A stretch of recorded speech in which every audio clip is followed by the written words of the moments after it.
Hi guys! So ngayon, tignan po natin ano ipapakita sa love reading ng collective.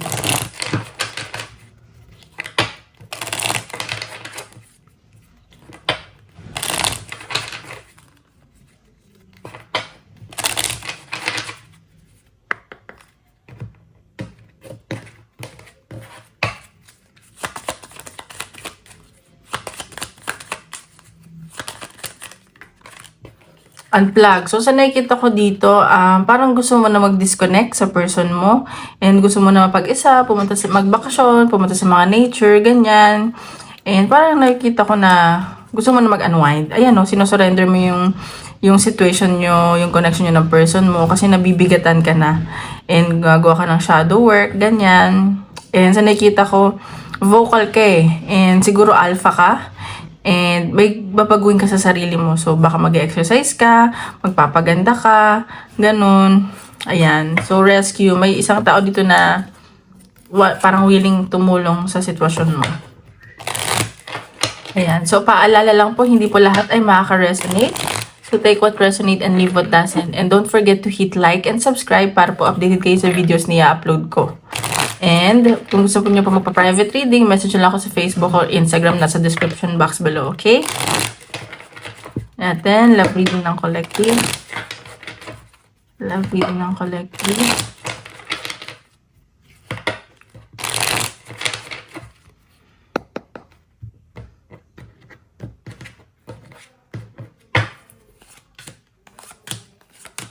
Okay, sa nakikita ko, siguro kayo, friends pa lang kayo ng person na to. And wala masyadong pag-uusap or minimal lang yung pag-uusap nyo. And sa nakikita ko, parang na-feel nyo na parang karma tong situation na to. Very unlucky tong connection nyo. Baka siguro kaya gusto mo na mag-unwind, mag-isip-isip. And may nakikita akong bigla ang travel at pag-message. Ayun no, though gusto nyo isa't isa, namimiss ka ng person mo. And sa nakikita ko, nagmamatigas lang to. Nag-explore siya. Siguro, babaero to. I mean, like, may flirty, ganyan. Namimiss ka niya eh. And siguro broken family tong taong to.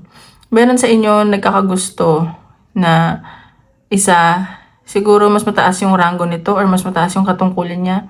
Single father or may anak na, ganyan. Ayan. Tingnan pa natin. May pagmamahal naman eh. Gusto ka naman. Tingnan natin. Love reading ng collective. Oops. Ayusin ko lang. Oops.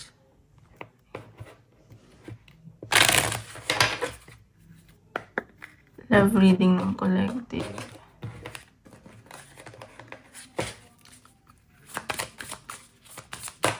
Oops, ayan. So, sa nakikita ko dito, yung person mo kasi busy siya sa finances niya. Yun ang focus niya. Siguro nga magkaibigan lang kayo, walang label, situationship lang. Kaya siguro nahihirapan ka din kung saan ka lulugar. And sa nakikita ko, focus niya is yung abundance niya. Siguro may business to, ganyan.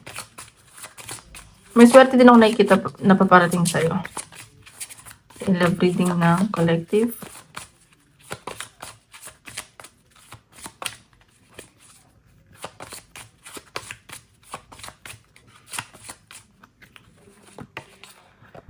Oh, see? Sabi ko na sa inyo magkaibigan pa lang kayo nitong taong to. And sa nakikita ko, loyal naman to sa'yo. Mapagkakatiwalaan mo. Supportive siya. And siguro ikaw lang yung nag-iisip na babaero siya, ganun. Or marami nagkakagusto sa kanya. Loyal siya sa'yo eh. Loyal tong taong to. Pag naging kayo, magiging loyal to. Siguro nga kaibigan mo pa lang to.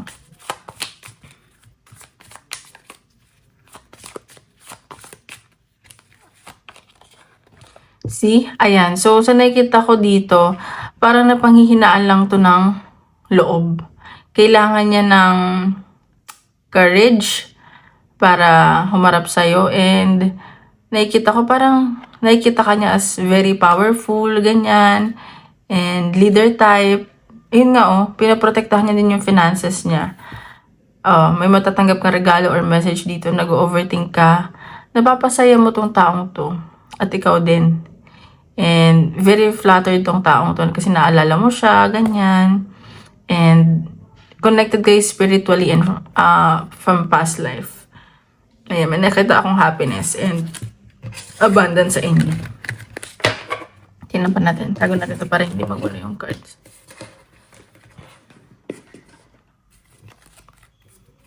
Love reading ng cards.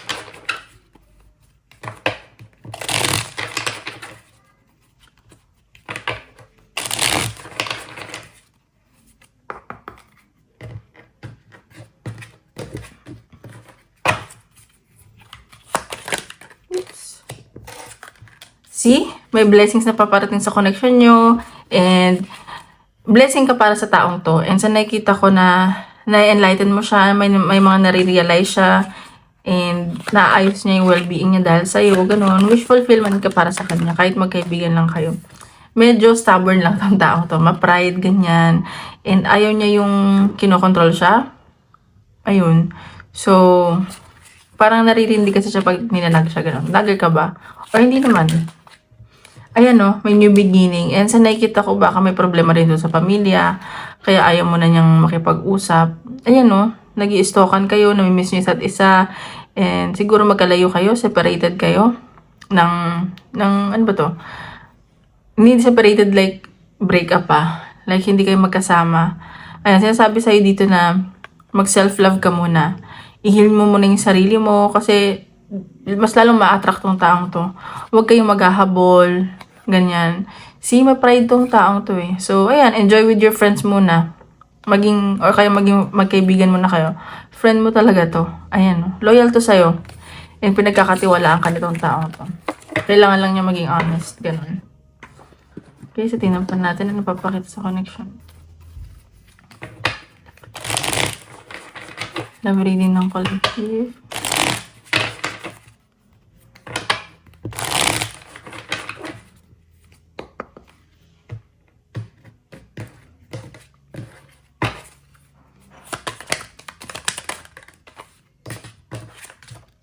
Ayan, Queen of Wands. So, ayan, enjoy ka lang. And dun siya mas na-attract sa'yo. In-enjoy mo yung sarili mo. Parang hindi mo siya kailangan. And nakikita ko, masaya ka naman eh. Maraming blessings. And charismatic ka pagdating sa kanya. Grabe yung charisma mo sa kanya. Dun siya na-attract. Yung nag-enjoy ka lang, ganyan. See? May gusto sa'yo yung taong to. Kung kaibigan mo lang to. And sa nakikita ko mag-offer to. May bibigay siyang message or letter. Baka nahihiya lang as of now. Ayan o. Nahihiya lang to. Nagre-ready lang yan. Ayan. So, 3 of Swords. So, siguro nasaktan na to from the past or ikaw to. Kaya medyo maingat ka na. Ingat ka lang. Baka ma-involve ka sa third party. Ayan o. Inaantay ka nitong taong to. And hoping siya dito sa connection nyo. Nagdadasal to. And gusto niyang i-work out to. Like, kung ano man yung connection nyo, gusto pa niyang palaguin. Medyo nagmamatigas lang tong taong to. And nanghihinayang. May pinagsisisihan kasi to eh. May mga nasabi siguro sa'yo to. And sa nakita ko mabagal lang tong taong to. Ayan no. Gusto nyo talaga isa't isa. Sumasakit yung ulo nito kakaisip sa'yo. Ang galing. May communication na travel ako nakikita. So, baka magkalayo kayo nitong taong to. Ganyan. So, ayan. Nasasaktan to na magkalayo kayo. So, tingnan pa na, kung anong napi-feel or intention niya sa'yo. Napi-feel at intention.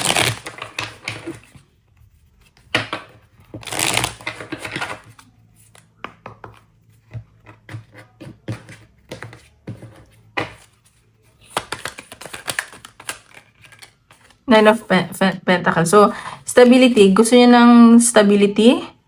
And, magbibigay siguro siya ng regalo sa'yo. And nakikita ko, gusto niya na maging maayos yung connection niyo. Parang ayaw lang niya ng love, ganyan. Gusto niya may stability. Yung pang forever. So, stuck tong taong to sa connection niyo. Nahihirapan to. Parang hindi siya makawala, ganun. Napifeel sa'yo ng person. Ayan o, hahabulin ka nitong taong to para mabilisan. Kasi sobrang stuck to sa'yo eh. And kapag siguro pag ayaw mo na nag-move on ka na, hahabulin ka nito. Ayun o, may binabalanse lang tong taong to. May pinag-iisipan. Baka kasi ano pa siya, yung lifestyle niya, puro date lang. Pero nahihirapan na din siya eh. May celebration ako nakikita sa inyo. Ayan, wow. So, medyo obsessed tong taong to sa'yo. Hindi lang pinapahalata. Ayan, may nakita kong success. Ayan, no, mag-o-offer siya.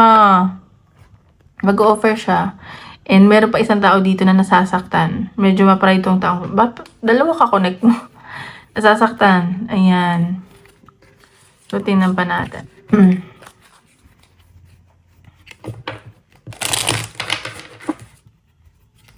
And then,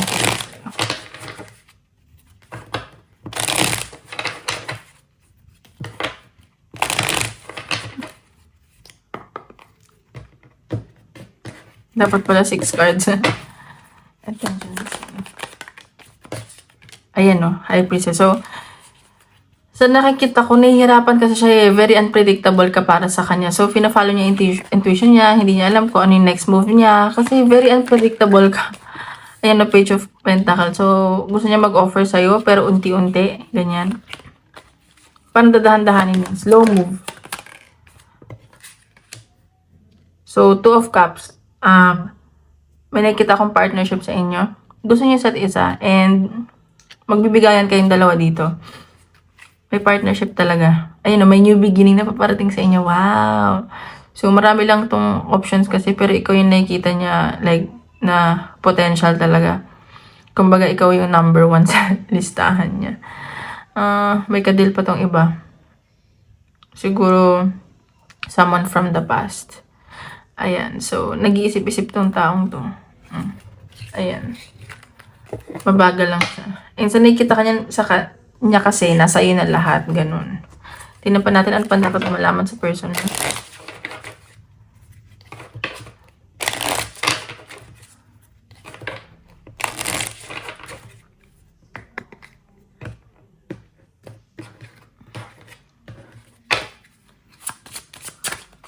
Dapat malaman sa person mo.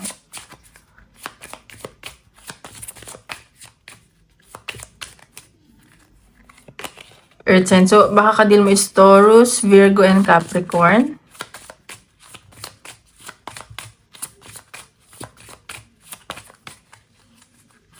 Baka isa yun sa, meron yan sa birth chart niya, intimacy. So, ayan, nagre-remain siya. So, kahit magkaibigan kayo or kung wala man kayo label, namimiss niya yung intimacy nyo, na-imagine niya yon ganyan. And very intimate yung taong to pag naging kayo. Super sweet to sa'yo.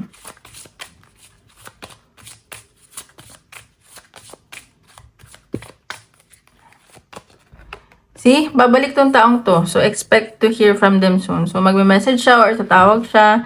Magantay-antay ka lang. So, baka magkita kayo.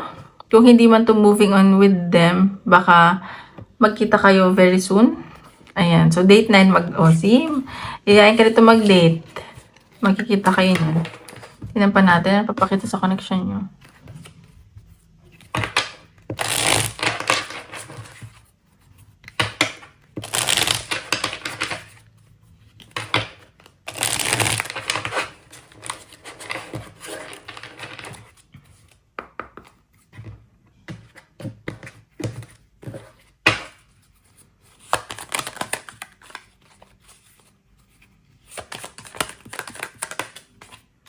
Cheating. So, baka nag-cheat to sa'yo or natatakot ka na mag-cheat siya sa'yo. Parang nawala yung tiwala mo. Siguro nagsinungaling siya. Not necessarily like ng babae. Pero nagsinungaling siya. And sa nakikita ko itong taong to, takot siyang mag-cheat din sa'yo. Ayaw ka niya saktan. Ayaw niya mag-cheat. Ayan, nasasaktan siya. And siya yung, kung ikaw nasasaktan ka, mas nasasaktan siya sa connection nyo, sa situation nyo ngayon. Ayan, parang feeling niya kasi wala ng second chance.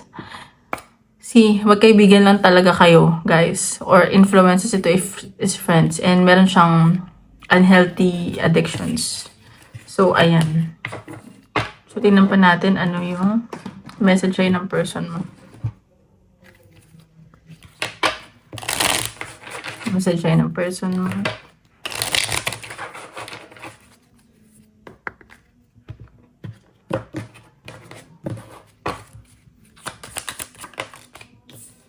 I wish things could be different. So, ayan siguro iniisip niya na yung situation siguro. Sana mas okay, mas madaling i-handle, ganyan. I know I was a distraction from your pain. So, iniisip niya na natulungan ka din niya mag-heal from your past, ganyan. I am becoming a better person. So, ayan, he or she is becoming a better person para sa'yo or para sa sarili niya. Ayan o, iniwanan ka niya before mo siyang iwan. Alam mo yun, nakakatuwa naman. Pero, syempre mag-iingat ka pa rin, hindi ka pa rin dapat basta-basta magtitiwala. Okay, so tingnan natin ano yung possible outcome or possible niyang gawin sa connection niyo.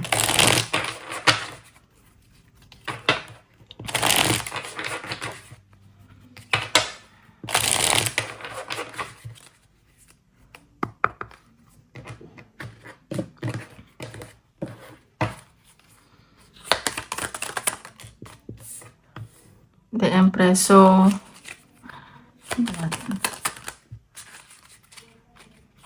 nakikita ka niya talaga asama na pangmatagalan. Ayun, gusto niya talaga ng new beginning. And hoping siya sa connection niyo. 7 of Swords. So, may mga tinatago lang siya sa'yo. Nagsisinungaling, may mga parang ina-avoid siya sa connection niyo. Doon nakikita ka niya as very compassionate and supportive. Like, alam mo yun, nakikita ka niya as someone na mapapakasalan niya. Medyo strict lang siya and very controlling. Gusto niya siya yung kukontrol sa sitwasyon.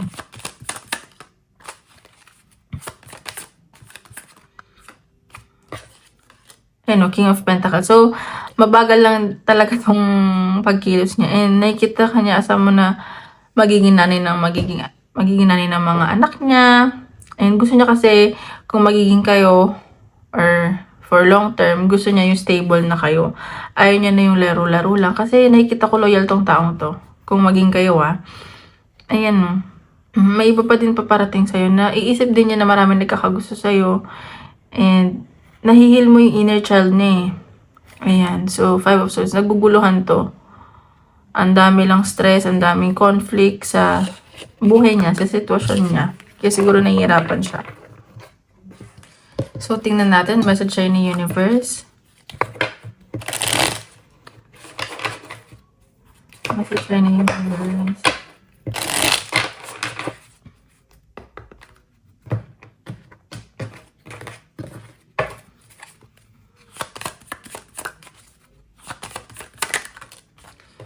Spirit heard your voice and your prayer. So, sinasabi dito, narinig na naman ng Spirit, ng Universe, yung mga prayers and wishes mo. So, have faith lang. It's time to do it again. So, sinasabi dito, kung bibigyan mo ng chance, sige, go. Ganyan. Okay guys, tingnan pa natin. Message ng Universe.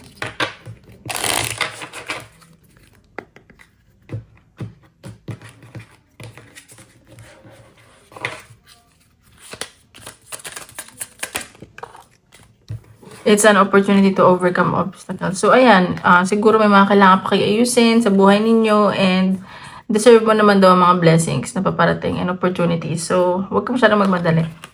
And yung connection nyo. Tingnan natin, advice ni Universe. Advice ni Universe.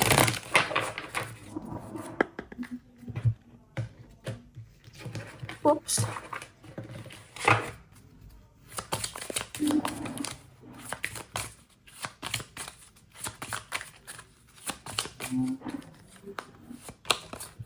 You can be your own knight. So, see, sinasabi dito na hindi mo kailangan someone para maging confident or sa buhay. You don't need someone to complete yourself. Ayan. You don't need someone else to fix you. See, i-heal mo muna yung sarili mo. Baka may kailangan ka pang i-heal from your past, inner child, ganyan. So, ayan. Enjoy lang life. Okay, isip kayo ng tanong. Tinati ko na sasagot ni Universe. Tsaka, huwag ka gagamit ng tao para mag-heal. Kasi baka mamaya, another trauma lang. Magkasakitan lang kayo. Kayo rin yung talo. Gets nyo yun?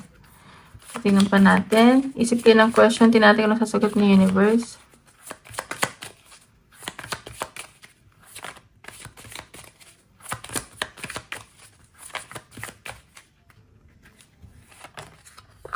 get more information. See, kilalanin mo muna yung tao. Or, ayan, get more information kung ano man yung katanungan mo. Meditation brings answers. So, mag-meditate ka, magdasal ka, mag-ask ka ng sign, ng help, ng guidance. So, ayun lang guys. Maraming salamat po.